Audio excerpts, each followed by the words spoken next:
yang apa namanya, yang sistem cicilan atau kredit gitu ya. Nah, resiko terbesarnya apa? Resiko terbesarnya adalah karena rumah itu mahal, maka jarak jarak kreditnya itu harus panjang.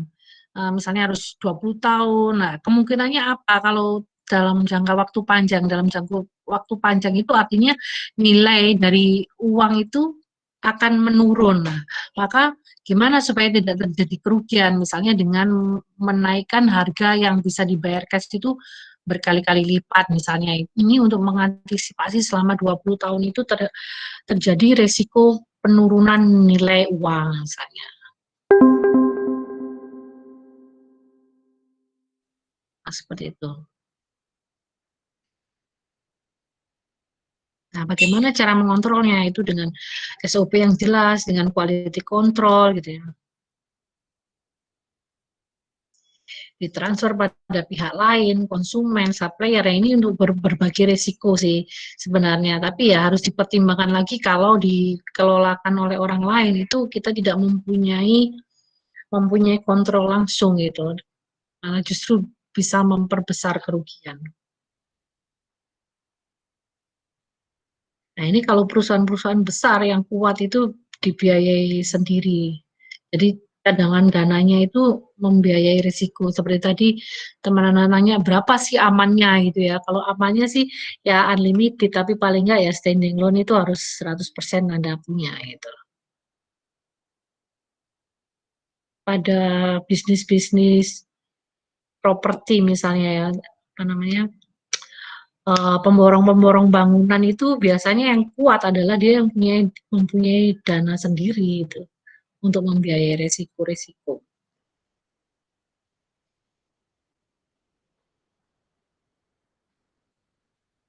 Bagaimana menghadapi risiko? Nah, yang pertama yang perlu difahami adalah risiko itu bukan merupakan penghambat untuk melakukan sesuatu gitu ya. Semua yang kita pilih itu punya risiko gitu. Masalahnya kita nggak pernah bisa memilih risiko. Jadi kalau kita milih A itu pasti sak paket dengan risikonya. Nah itu wajar gitu. Jadi harus kita hadapi gitu. Misalnya milih milih apa namanya? Milih melakukan A tapi risikonya kita bisa milih yang lain. Nah itu enak. Tapi masalahnya kita nggak bisa memilih risiko ya harus kita terima, kita hadapi gitu. Risiko itu harus diambil sebagai konsekuensi dari pilihan-pilihan kita. Kemudian mengidentifikasi risiko apa yang berpotensi muncul dalam bisnis gitu ya. Uh, Mengidentifikasi risiko ini jangan sampai membuat kita akhirnya kok wah kayak risikonya akhirnya nggak berani mengambil risiko. Nah itu jangan seperti itu. Justru dengan mengidentifikasi risiko itu kita tahu bagaimana mengantisipasi.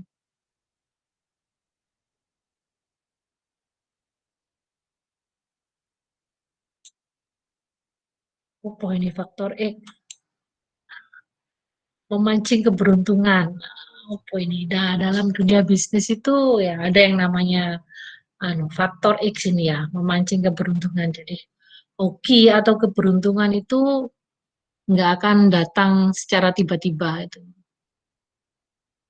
Makanya banyak orang-orang Cina itu mempelajari faktor X ini keberuntungan ya, Feng Shui gitu. Kalau apa namanya ini orang Cina percaya banget gitu ya, terutama dia dalam memilih rumah itu nggak boleh menghadap ke sini misalnya, atau rumah itu nggak boleh di depannya langsung akses jalan, itu ada yang percaya semacam itu gitu. Saya nggak tahu bagaimana itu bekerja ya, tapi mereka percaya seperti itu ya, nggak apa-apa juga sih. Saya pernah juga dapat keberuntungan dari faktor X. Jadi waktu apa namanya jual rumah itu orangnya langsung senang dengan rumah itu dan langsung dikasih DP. Tapi ternyata ketika dia sampai di rumah, tidak boleh sama keluarganya karena feng shui-nya nggak bagus ya. Sudah, akhirnya dia nggak jadi beli, saya yang untung. Karena DP kan nggak bisa dibalikin. Nah, kalau orang Cina itu percaya feng shui, kalau orang beragama lain, orang Islam misalnya ya, secara spiritual itu keberuntungan itu bisa didatangkan dengan sedekah misalnya. Anda bisa semakin banyak kita bersedekah itu rezekinya semakin banyak mengalir gitu.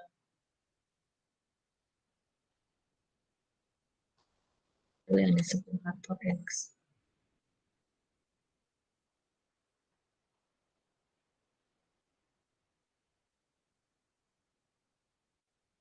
Hmm. Nah, ini ya nanti bisa Anda baca sendiri. Kalau apa namanya Anda cermati itu kenapa ya orang itu lebih lebih lebih mudah untuk menjual sesuatu gitu. Padahal barangnya itu ya sama. Makanya ada orang bilang tangannya tangan dingin gitu. Jadi apapun yang dia pegang itu pasti laku dijualnya gitu. Itu karena kalau orang lihat sih karena keberuntungan, tapi sebenarnya yang enggak, dia jam terbangnya sudah tinggi. Jadi dia tahu kapan harus di ini gitu ya, kapan harus menjual, kapan harus menahan ini.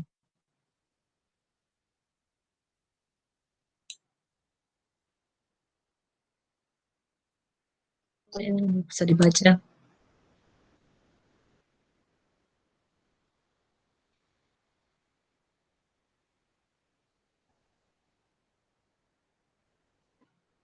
Nah, eh, apa ya faktor X itu? Faktor X itu sebenarnya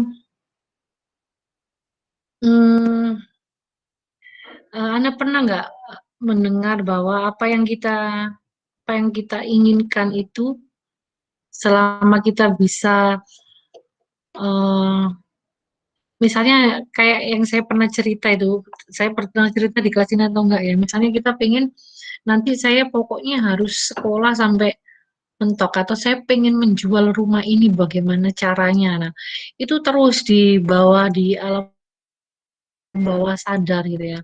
Nah, itu mau tidak mau apa namanya? Yang namanya semesta itu akan mengaminkan gitu.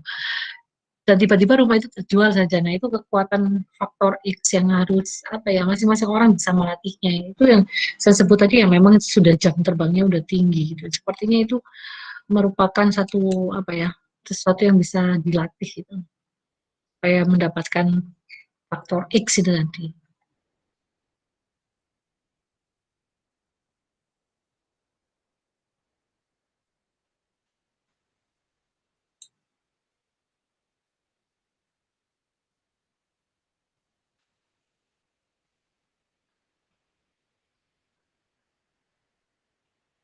Ya. Faktor X itu berasal dari diri sendiri. Bisa ada bakat, bisa karena kerja keras yang saya bilang tadi jam terbangnya gitu. Kemudian apa namanya niatan-niatan bagus gitu. Misalnya dalam hal menjual sesuatu itu ada niatan bahwa saya ini menjual barang yang bagus. Kalau orang memakai pasti akan beruntung gitu. Kita jual mobil kita misal jual mobil itu ya harus dengan niat baik gitu. Kalau misalnya mobil ini pernah apa misalnya pernah rusak karena kejatuhan paku gitu loh. Paku bumi ya rusak ya. Kayak paku kecil ya enggak gitu. Itu ya Anda harus jujur bahwa mobil saya ini pernah dalam kondisi seperti ini loh. Nah itu jadi tapi keunggulannya seperti ini. Jadi nggak ada yang ditutupi. Kadang orang itu kan barang-barang yang jelek-jelek itu bagaimana cepat cepat laku gitu. Nah itu ada kita merasa ada sesuatu yang ditutupi gitu ya, salah satu kecurangan gitu. Barangnya elek kok didol gitu lah. Itu yang membuat menutup faktor X tadi. Tapi kalau kita menjual dengan niat yang baik itu akan apa namanya akan membuka faktor-faktor X ini.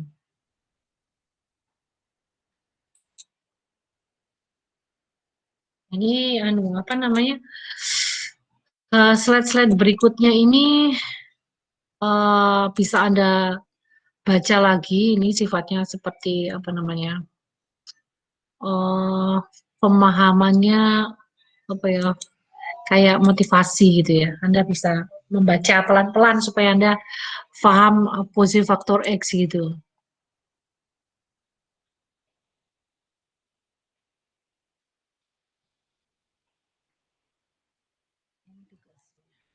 Coba Anda tugasnya itu mengenali mengenali faktor X yang ada di diri Anda gitu. Faktor X itu faktor-faktor yang positif, yang bagus.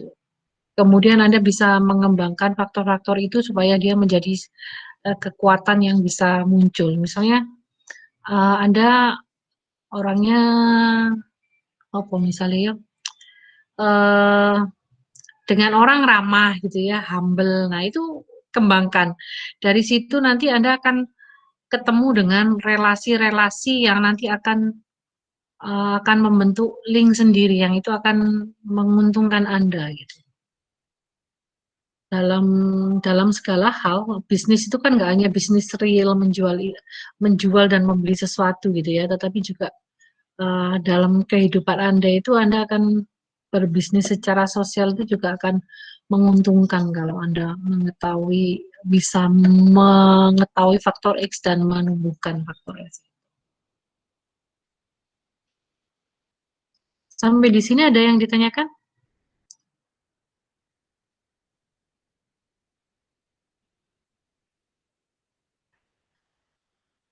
Ya, ini pertemuan yang terakhir ya dari saya.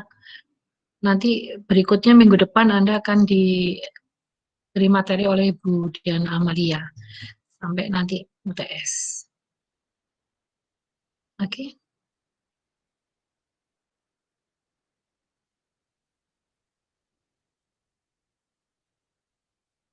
Ya, kalau nggak ada yang ditanyakan, saya akhiri kelasnya. Terima kasih sudah bergabung di kelas ini. Sampai ketemu nanti setelah UTS.